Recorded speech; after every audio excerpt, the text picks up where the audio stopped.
कृष्णं वंदे जगद्गुरु। श्रीमद्भगवद्गीता।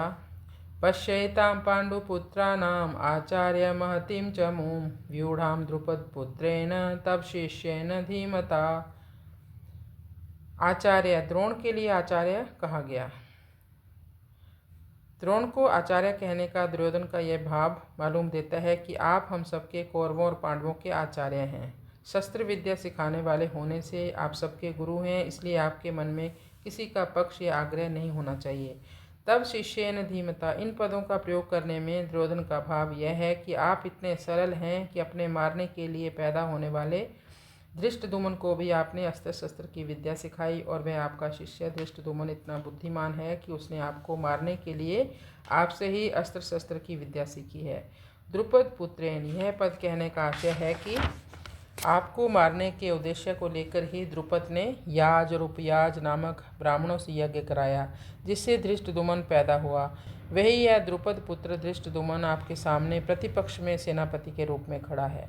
यद्यपि दुर्योधन यहाँ द्रुपद पुत्र के स्थान पर धृष्टद्युम्न भी कह सकता था, फिर भी द्रोणाचार्य के साथ द्रुपद जो वैर रखता था, उस वैर भाव को याद दिलाने के लिए दुर्योधन यहाँ द्रुपद पुत्रेण शब्द का प्रयोग कर रहा है कि अब वैर निकालने का अच्छा मौका है।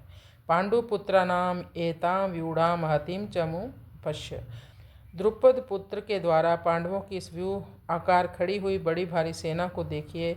इसका मतलब है कि जिन पांडवों पर आप स्नेह रखते हैं, उन्हीं पांडवों ने आपके प्रतिपक्ष में खास आपको मारने वाले द्रुपद पुत्र को सेनापति बनाकर व्यूह रचना करने का अधिकार दे दिया। अगर पांडव आपसे स्नेह रखते तो कम से कम आपको मारने वाले को तो अपनी सेना का मुख्य सेनापति ना बनाते, इतना अधिकार तो नहीं देते, परंतु सबको जानते हुए भी उन्होंने उसी को सेनापति बनाया। यद्यपि कौरवों की अपेक्षा पांडवों की सेना संख्या में कम थी, अर्थात कौरवों की सेना 11 अक्षौहिणी और पांडवों की सेना 7 अक्षौहिणी थी, फिर भी दुर्योधन पांडवों की सेना को बड़ी भारी बता रहा है। पांडवों की सेना को बड़ी भारी कहने में दो भाव मालूम होते हैं। नंबर 1, पांडवों की सेना ऐसे ढंग से व्यूह आकार में खड़ी हुई थी जिससे दुर्योधन को थोड़ी सेना भी बहुत ज़्यादा दिखाई दे रही थी। और दूसरा, पांडव सेना में सबके सब योद्धा एक मत के थे, उनमें कोई मतभेद नहीं था।